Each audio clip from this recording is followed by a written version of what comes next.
Good morning, everybody, and welcome to another episode of the Breakfast Show. Marisha LaShay. It is so good to be here before you all today, this morning. Happy Monday. Yes. Welcome to the Breakfast Show with Marisha LaShay. I am Marisha LaShay, and it is so good to be here before you guys. I am so ecstatic. Why? Because it's Monday. Why? Because Easter is over, but more importantly, it's the start of a new week, new goals, new aspirations, and just setting ourselves up for success. Today is April 21st. Y'all, April 21st. That is what it is. Okay. So, of course, the show will be in effect for the next 9 days. Wow. Our time has definitely been going by so fast. And for those who are just tuning in, come on in. Thank you guys for all that you are doing. First and foremost, give an honor to God, who is the head of my life. Second, just giving a shout out to those who have been following me, all the support, all the love in other places besides the United States. Thank you to my international family and supporters. We currently have 26 countries that have locked in with the Breakfast Show. We're listening and tuning in, and I thank you from the bottom of my heart. Third thing, we have over 1,600 active listeners across all platforms. That is amazing. Thank you guys for your support. Of course, the Breakfast Show with Marisha LaShay started off as an idea, and my dad was my soundboard for shut. So shout out to my dad for just believing in the vision and being able to push it and to push me. But most importantly, just being able to come before you guys in the months that have 30 days, which would be April, June, September, November. This year, we were celebrating 5 years come November. So please be on the lookout for what we're planning to do to celebrate and just to, just celebrate this occasion, but also celebrating you guys just coming forward to support and constantly keep supporting. So with that being said, we're getting ready to move into our mental check-in, which is rated on a scale from 1 to 10. One being the worst day of our life, and 10 being the best day of our lives. So today, on a scale from 1 to 10, I am feeling like a 9.7. Reason being is because I got my mind made up about what I was coming to do. I had one plan, but God had another plan for me. I could not get my mind to get up this morning to handle my business, but I thank God for just getting me started on my way at some point this morning to say, "Hey, Marisha, you got something to do. Hey, you got to get up and get this going." And with that being said, I thank God for it, all of it. His get up and go and just pushing me to reach my goals for today. So with that being said, on whatever platform that you're on, let's go ahead and check in. On a scale from 1 to 10, how you feeling? Can you be below a 1, above the 10? Absolutely. Nobody can tell you how to feel. So go ahead and drop those numbers for me. I'm going to go ahead and move into the question of today. What is the question for today? What is a relationship? Now, you guys, I have talked about relationships in the past. I always like to circle back on certain topics, but just being able to give a different take on it, I might say the same things, but just kind of a refresher. A relationship is a connection or bond between two or more people. It can be based on love, friendship, family, work, or shared interests. Okay. Relationship involve a few key things such as communication, trust, respect, and often some level of emotional connection or support. All right. When we think about the types of relationships, we could think about it being romantic, which are partners who love and support each other, girlfriend, boyfriend, spouses. Second type of friendship or type of relationship is a friendship. People who enjoy each other's company and provide mutual support. Three, family relationships, which are bonds between parents, siblings, cousins, etc., often built from birth or adoption. Four, professional relationships, work related relationships such as bosses, co workers, business partners, etc. Five, acquaintances, casual connections like neighbors or classmates. Six, mentorships. Guidance is guidance based connection where one person helps another grow or learn. Never thought about mentorship or acquaintanceship as being a form of relationship. That's really interesting to me. That's why I said you could never unpack something. Now, let's talk about the key elements of a healthy relationship. We mentioned trust, respect, support, and boundaries. Let's dig a little bit deeper with trust. Believing the other person is honest and reliable. Again, those two things build up trust. You being honest with me and you being reliable when I need you, or just when things are going on, that you are there to be a source to me, but also the different things that I may believe in, right? Communication, you're open, you're honest, and respectful dialogue. If we're having a conversation and I say something to offend you and we have a relationship, hey, Marisha, what you said, I felt like it was very offending and it really bothered me. And I wanted to bring it to your attention. And me being the friend that I am, you know what? I want to first off apologize because I never meant to say what I said in that case to offend you. This is what was meant by this, right? Respect, valuing each other's opinions, space, and feelings.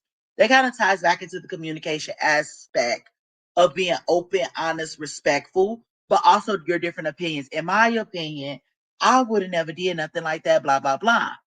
Also, being able to respect the space. So when I come over to my friend's house, and if they do have a significant other, I want to respect that space and ask if it's okay to do such and such and such, or setting out that particular time or feelings about certain things. If my friends have a certain feelings about shopping at Goodwill or shopping retail like heavy names like such as Chanel, and I'm like, okay, I got certain feelings about that.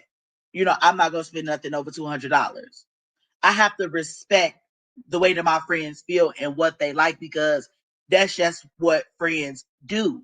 It's not my place to be talking about, well, you can't pay your light bill, but you want to go buy a bag. That's not my place to sit up there and say it in those exact words. But it's a way to communicate and respect my friends' feelings and communicate in a way that we are mature enough to say, hey, friend, I know you love your good labels. However, we have to kind of consider our priorities.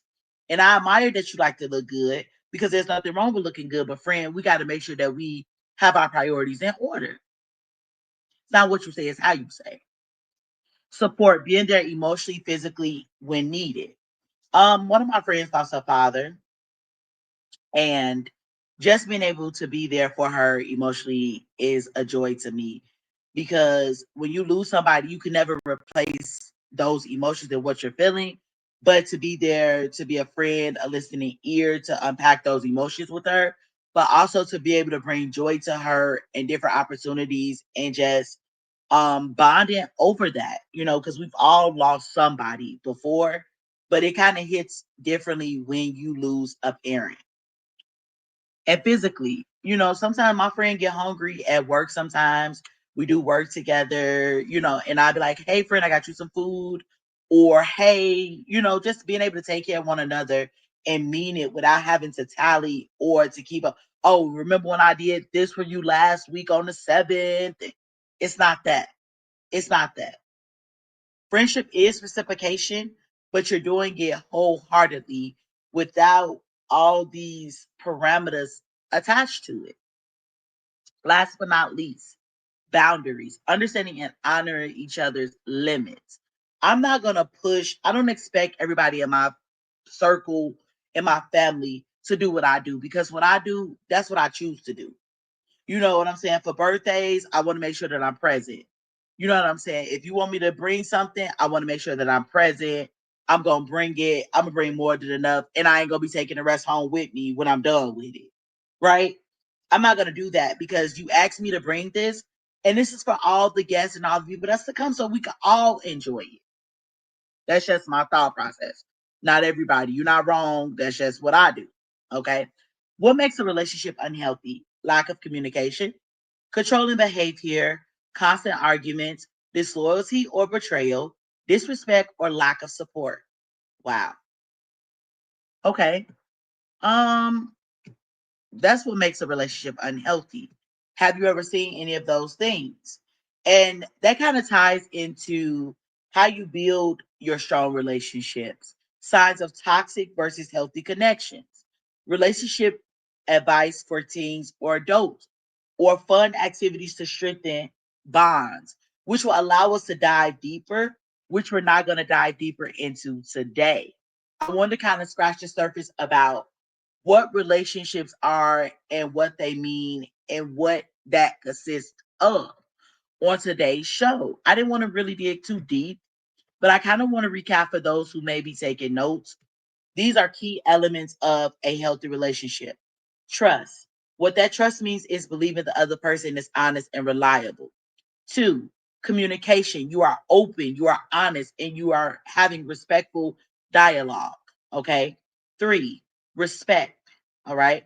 Valuing each other's opinions, space, physically, homes, office, whatever, and feelings, right?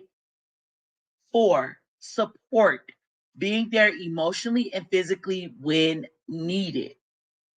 Five, boundaries, understanding and honoring each other's limits. So don't push me past my limit because you feel like that there's more than I could have done. That's your personal opinion, but you are only my friend looking in from the outside, right? I still have to live my life aside from being your friend, but I have to live in my everyday. So, what makes a relationship unhealthy? Lack of communication is one, controlling behavior is two, three, constant arguments, four, dishonesty or betrayal, five, disrespect or lack of support. And I want to name a couple things that make your relationship unhealthy. When you constantly keep bringing up that same thing that your partner or significant other did. Yeah, because last summer you was out here running the streets with some other dude. You was out here running the street, smiling at some girl face or liking all her pictures, and that made me feel some kind of way. And I shared that with you. Okay, one, that makes you angry, but it's a way to communicate that. Sweetheart, when you like other women's pictures, it makes me feel some kind of way. This is an area where I'm still growing. And I'm sorry if that may come off as being insecure, but sweetheart, I am still growing in that area. Would you be able to provide some reassurance to me? Boom. Versus me flying off the handle. Yeah, because you want to go ahead and get a phone number. That's hostile. Okay. That is very hostile, which leads into an actual argument. I'm not respecting the way that I'm talking to you and my approach. Okay. You're not communicating what the actual thing is. You just sending subliminal messages, but you're not pinpointing what that exact thing is and being direct or sitting him down. You're acting out of emotion versus being able to pinpoint what the actual problem is. So, hey, sweetheart, do you mind if I talk to you right now? And you could come off calm. A lot of the times where we go wrong is because we begin to carry on. I already talked to him about that. He already know. And this and this and that. You're hostile. You're triggered by emotions. And instead of you sitting down to talk to him about what you're feeling, you're coming out of a strange bag. And that's not what we're going to do because that's not going to be healthy. So let's remember to try these three things. One, let's have a great approach. Let's have a great approach when we're addressing whether our significant others or other people.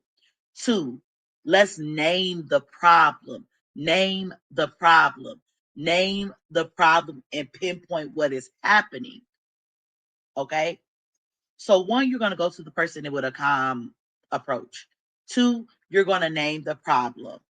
Three, you're going to communicate using emotional phrases. When this event happened, it made me feel blah. And listen, but also be ready to receive what they have to say as well. All right, y'all. Well, that is all. Thank you guys for tuning in. Love y'all. And I will see y'all tomorrow, same time, same place.